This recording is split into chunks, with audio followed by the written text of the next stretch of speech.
સુખાનંદ સ્વામીને કહે સારું ચાલો અમે આગળ. સુખાનંદ સ્વામી પાછળ ભગવાન નીલકંઠ વર્ણી રામાનંદ સ્વામીના આશ્રમમાં પ્રવેશ કર્યો. મુક્તાનંદ સ્વામી બરોબર મળી ગયા. બેની ઓળખાણ તો હતી જ જૂની. 10-20 વર્ષે 25 વર્ષે ભેગા થાવ પણ જૂની ઓળખાણ હોય તો અહેસાસ તો થાય કે ન થાય? બાપને દીકરો 25 વર્ષે મળે તો અહેસાસ તો થાય કે ન થાય? માં દીકરી 25 વર્ષે ભેગા થઈ જાય તો અહેસાસ તો થાય કે ન થાય કે ભાઈ આપણે જૂનો કંઈક પરિચય તો છે. ભાઈ તમે બાળપણના મિત્રો, સ્કૂલના મિત્રો, ભણ્યા ગણ્યા હોય ને 5-25 વર્ષે ભેગા થાવ ને તોય તમને એમ થાય કે આને ક્યાંક જોયો તો છે. હો, ભલે દાઢી ઉગી ગઈ હોય, મોટો થઈ ગયો હોય તો એમ થાય કે આને ક્યાંક જોયો તો છે. હવે આ તો જન્મ જન્મના યોગી છે બધા.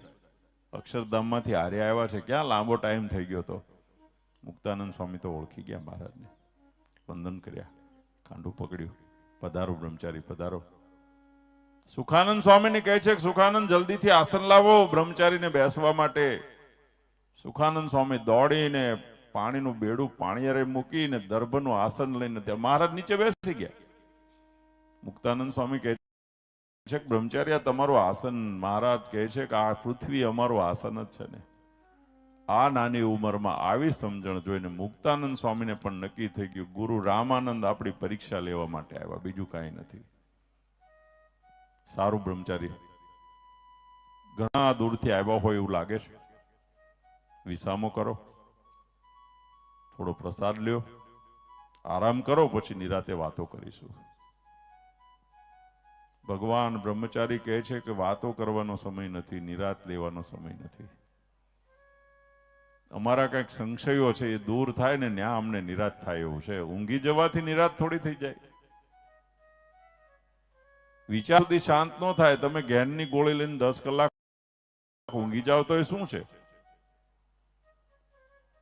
શાંતિ માટે તો પહેલા મનને મારવું પડે ને. મનના વિકારો છે એને શાંત કરવા પડે ને. અમારા કંઈક પ્રશ્નો છે. મુક્તાનંદ સ્વામી કહે છે કાંઈ વાંધો નહીં, તમારા કંઈક પ્રશ્નો હોય તો પૂછો, ગુરુ કૃપાથી અમને જે આવડશે એવું કહીશ. મહારાજે 5 પ્રશ્નો કર્યા. જીવ, ઈશ્વર, માયા, બ્રહ્મ ને પરબ્રહ્મ, 5 તત્વની વ્યાખ્યા કરો. મુક્તાનંદ સ્વામી કહે છે કે જીવ છે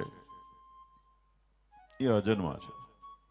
ન જાય તે મ્રિયતે વા કદાચિત નાયમ ભૂતવા ભવિતાવા ન ભૂય અજો નિત્ય શાશ્વતો એમ પુરાણો ન હન્યતે અન્યમાને શરીરે.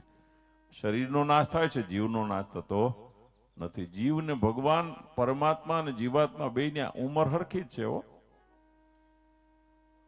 આ યુગોથી ચાલ્યો આવે છે. આ દેહ બદલ્યા કરે છે, કર્માધીન ખોળિયા બદલ્યા કરે છે, યુગ પરિવર્તન કર્યા કરે છે. ઓલું નિત્ય છે, અખંડ છે, અવિનાશી છે, માયાના ગુણથી રહિત છે, નિર્ગુણ છે. આપણને બધા દોષ લાગે. ઈશ્વર, ઈશ્વર કોણ? તો કે સ્વર્ગાદિકમાં જે દેવતાઓનો વાસ કરે છે એને ઈશ્વરની ઉપમા આપી. તો જીવ જ્યારે પુણ્ય કર્મ કરે છે, શબ્દો સમજો હો, પુણ્ય આ બહુ ગહન વિષય છે, આ વેદાંતનો વિષય છે, પણ ટૂંકમાં સમજાવું છું. જે જીવાત્મા પુણ્ય કર્મ કરે, પુણ્ય કર્મ કોને કહેવાય? અત્યારે જે આપણે સમાજ સેવાના જે કામો કરીએ છીએ, કાલે માનો કોલા ઉમિયા ફાઉન્ડેશન થી બધા આવ્યા હતા. એને જે કીધું કે દીકરીઓને ભણાવીએ, દીકરાને ભણાવીએ, વિવાહ કરાવો, સ્કૂલ બનાવો, કોલેજ બનાવો, હોસ્પિટલ બનાવો, દરિદ્રોને દાન આપો, ખવડાવો, પીવડાવો, ગાયોને ઘાસ નાખો, પક્ષીને ચણ નાખો, રાષ્ટ્રનું નિર્માણના કામમાં જોડા. આવા બધા કેવા કામ છે? પુણ્ય કામ છે. આ કર્મનું ફળ શું મળે? તો કે સ્વર્ગાદિક લોકની પ્રાપ્તિ થાય, જીવની એક ગતિ ઉપર થાય. એટલે આ જીવાત્મા છે ઈશ્વરના રૂપે દેવતાઓના રૂપને પામે. પણ એની આયુષ્ય કેટલી છે? તો કે ક્ષીણે પુણ્ય મર્ત્ય લોકમ વિશંતિ. પુણ્ય ખતમ થઈ જાય એટલે પાછું માનવ શરીર ધારણ કરવું પડે, પાછું આ પૃથ્વી ઉપર આવી જવાનું. બેલેન્સ પૂરું થઈ જાય એટલે મોબાઈલ બંધ થઈ જાય ને. સાધન હોય પણ વાત થાય નહીં. એમ ઉપર બેલેન્સ થઈ જાય એટલે ઇન્દ્રાદિક દેવતાઓ હોય તો પણ એને પૃથ્વી ઉપર આવી જવાનું. ત્યાંથી સીધો રસ્તો નથી. પહેલા વાત થઈ ને આપણે જીવ ઈશ્વર ની વ્યાખ્યા કરી, પછી માયા. જીવાત્માના જન્મનું ક્ષેત્ર છે જેને માયા કહેવામાં આવે છે. માયા કારણ શરીર રૂપમાં બંધાય એટલે જીવાત્માને જન્મ મરણ ગર્ભવાસ લક્ષ 84ના ફેરામાં ફેરવી નાખે. ભગવાનનો જે શરણાગત થાય છે એને ભગવાનની માયા બાદ કરતી નથી. આપણે એને આધીન થઈ જવું પડે. પછી બ્રહ્મ. બ્રહ્મ છે જીવાત્માનું ત્રીજું સ્વરૂપ છે. જીવના 3 ભેદ છે: જીવ, ઈશ્વર અને બ્રહ્મ. બ્રહ્મ કોણ કહેવાય? તો સ્વામિનારાયણ ભગવાને શિક્ષાપત્રીમાં લખ્યું કે 3 દેહથી વિલક્ષણ થઈને સ્થૂળ સૂક્ષ્મ ને કારણ 3 શરીરથી પર થઈને ભગવાનની ભક્તિ કરે એને બ્રહ્મરૂપ કહેવાય. રટે બ્રહ્મ થઈને પરબ્રહ્મને રે, હરિજન હોય તે હરિને ભજે રે. આપણે કીર્તનો ગાઈએ છીએ.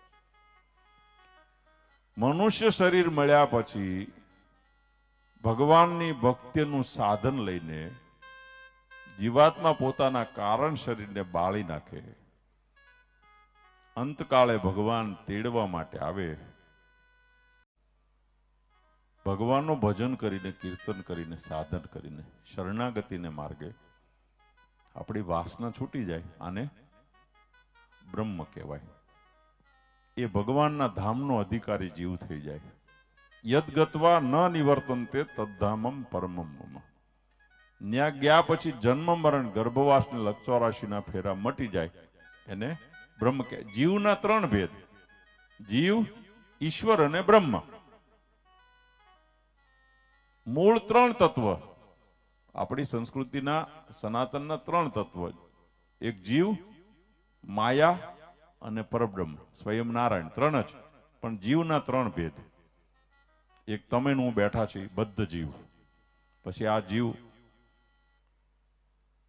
પુણ્ય કર્મ કરે તો સ્વર્ગાદિક લોકનો અધિકારી થાય એટલે એને ઈશ્વર કહેવામાં આવે. અને સત્કર્મ ભગવાનનું ભજન કીર્તન કરીને માયાને મારી નાખે એને બ્રહ્મ કહેવામાં આવે. બોલવાથી બ્રહ્મ નો બની જવાય. અને 5મું છે પરબ્રહ્મ. એકમેવ અદ્વિતીયમ બ્રહ્મ. જેની ઉપર કોઈ નથી. સર્વ કરતા હરતા નિયંતા નારાયણ એક એવ. ભગવાન શ્રીહરિની આગળ મુક્તાનંદ સ્વામી જ્યારે પંચતત્વની રજૂઆત કરી, મહારાજ પણ મરક મરક હસે છે.